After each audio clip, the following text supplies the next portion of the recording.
मेरे प्यारे भारत देश के हम वतन साथियों, नमस्कार। हाल फिलहाल में समूचा विश्व कोरोना वायरस जनित संक्रमण के ज्वलंत दौर से गुजर रहा है। वह क्यों फैला, कब तक फैला रहेगा और उसका निदान कैसे होगा? आजकल लोगों के ख्यालों में 24 घंटे बस यही कोरोना वायरस के इन्फेक्शन का ही टारर या दहशत सवार है। उस इन्फेक्शन से बचने के लिए क्या आम या क्या खास, हर कोई जोड़ तोड़ में भिड़ा हुआ है।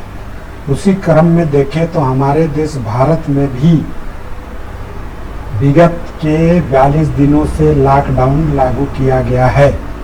एक टीवी चैनल वालों ने वर्तमान के लॉकडाउन को माइथोलॉजी के भगवान कृष्ण के द्वारा किए लॉकडाउन से कंपेयर करके पॉजिटिव पॉइंट घोषित किया है।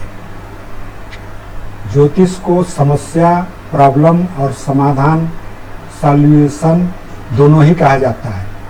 अतः हमें ज्योतिष के थ्रू भी कोरोना वायरस के मुद्दे को एक सरसरी नज़र जरूर देखना चाहिए। हाँ तो साथियों, दिनांक 15 अगस्त 1947 ईस्वी को हमारा देश भारत अंग्रेजों के गुलामी या स्लेवरी से आज़ाद हुआ है। उसी रोज रात के ठीक 12 बजे देश के सुविज्ञ ज्योतिषियों ने स्वतंत्र भारत का जन्म कुंडली बनाया है, जो कि वृषभ लग्न वाली है, जिसे आप यहाँ स्क्रीन में देख सकते हैं। यहाँ एक बात और आपको चेता दूं कि महात्मा ईसा क्राइस्ट का जन्म भी रात के ठीक 12 बजे ही हुआ था। बुध ग्रह के आश्लेषा नक्षत्र में बने भारत माता वाले कुंडली के लग्न में राहु, दूसरे घर में मंगल, तीसरे घर में सूर्य, चंद्र, बुध, शुक्र, शनि आदि 5 ग्रह, छठे घर में गुरु, जुपिटर और 7वें घर में केतु बैठा है।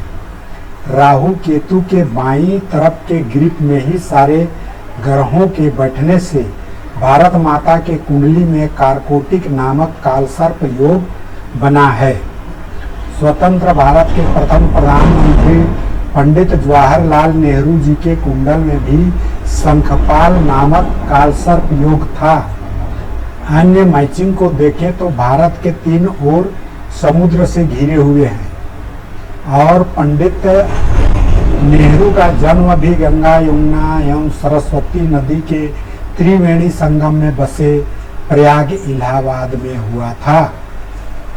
साथियों, किसी भी घटना को घटित कराने में ग्रह महादशा का ही महत्वपूर्ण रोल रहता है।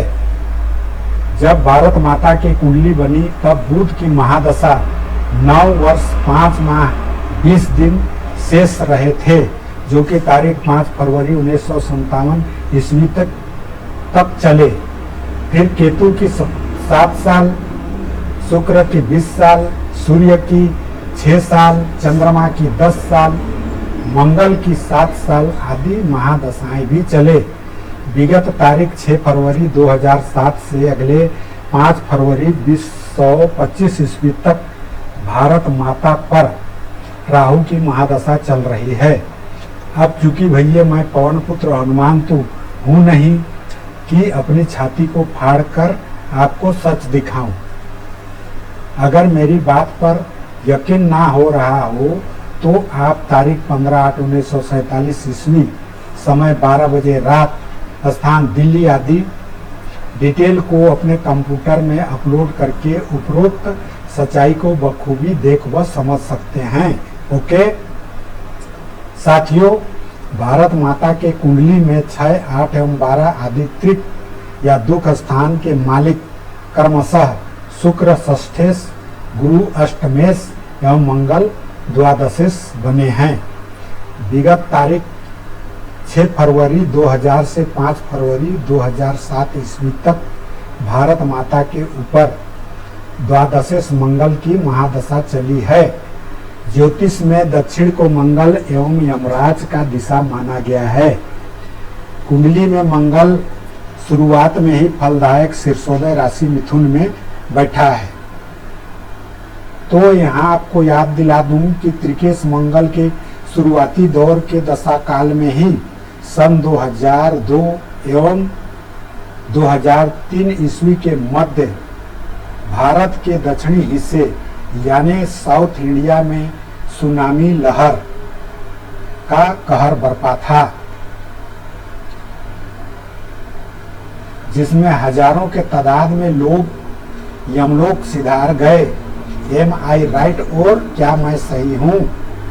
साथियों, राहु और केतु ए टू जेड किसी के भी कुंडली में जहाँ पर बैठते हैं उस घर से संबंधित प्रॉब्लम ही क्रिएट करते हैं। भारत के कुंडली में दशानाथ राहु लग्न यानी शरीर के घर में ही अंतिम में फलकारी पृष्ठोदय राशि वृषभ में जाकर बैठा है। राहु के दशाकाल 18 साल को 3 भाग करें तो एक भाग में 6 साल आते हैं। यदि हम राहु महादशा के लास्ट तारीख 5 फरवरी 2025 ईस्वी में 6 साल घटाएं तो तारीख 5 फरवरी 2019 ईस्वी प्राप्त होता है। तो उसी तारीख से ही भारत माता के शरीर घर में बैठे समस्याकारी राहु के अंतिम भाग का महादशा चल रहा है। उसमें तारीख 24 अगस्त 2018 से अगले तारीख 23 अगस्त 2021 ईस्वी तक कुंडली में रोगेश या षष्ठेश बने शुक्र का अंतर्दशा या कहें डिफरेंटल कंडीशन चल रहा है। इन राहु शुक्र के दशांतरा में पिछले तारीख 3 मार्च 2020 से अगले तारीख 26 जुलाई 2020 ईस्वी तक कुंडली में मृत्यु घर का मालिक उर्फ यमराज बने बृहस्पति का प्रत्यंतर दशा या कहें अल्टरनेट कंडीशन चल रहा है।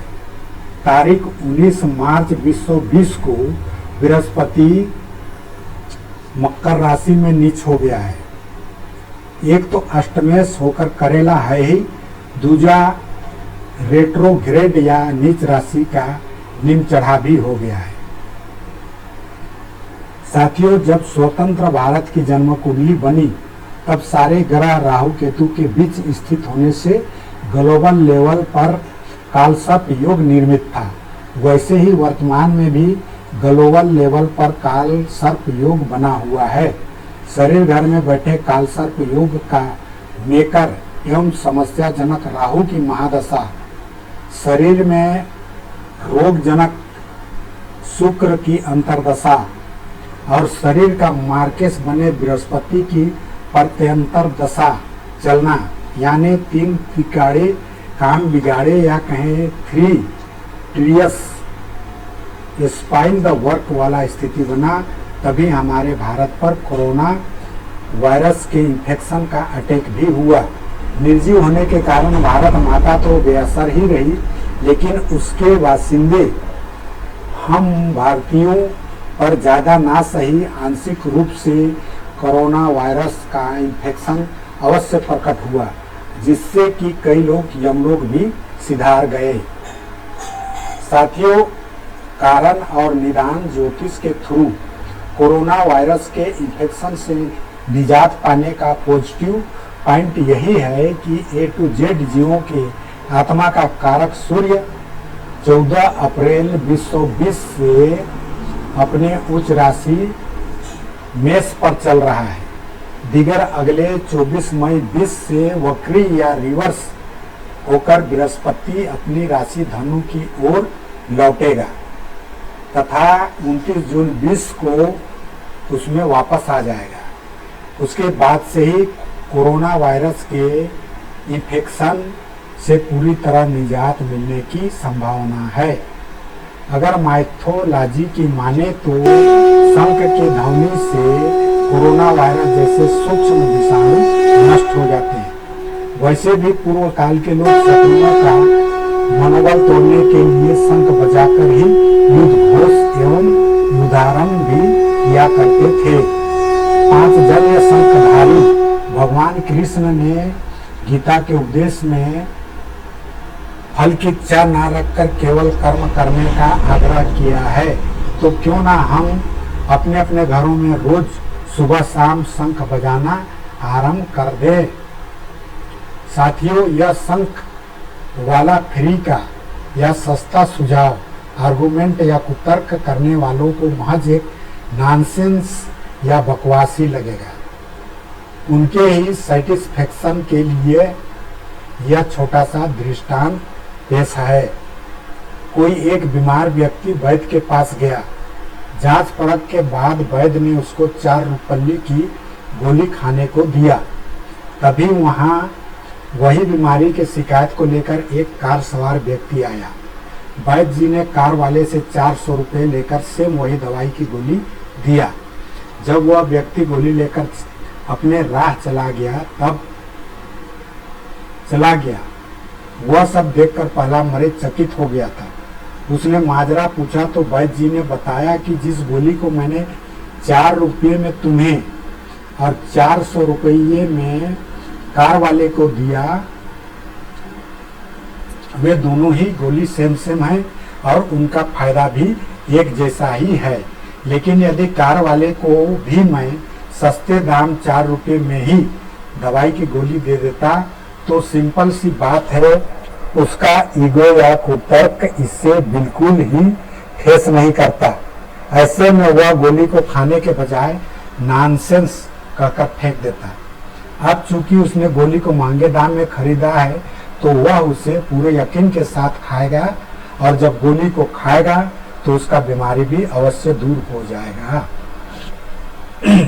तो प्यारे साथियों, मुझे उम्मीद है कि इस दृष्टांत को जानने सुनने के बाद आप मेरे इस शंख बजाने के सुझाव को नॉनसेंस ना कहकर इसको जरूर फॉलो करेंगे। बाय द वे, शंख बजाने से आपको फायदा ना भी हुआ तो कोई बात नहीं, क्योंकि इससे आपके घर से कुछ भी नुकसान नहीं होने वाला है।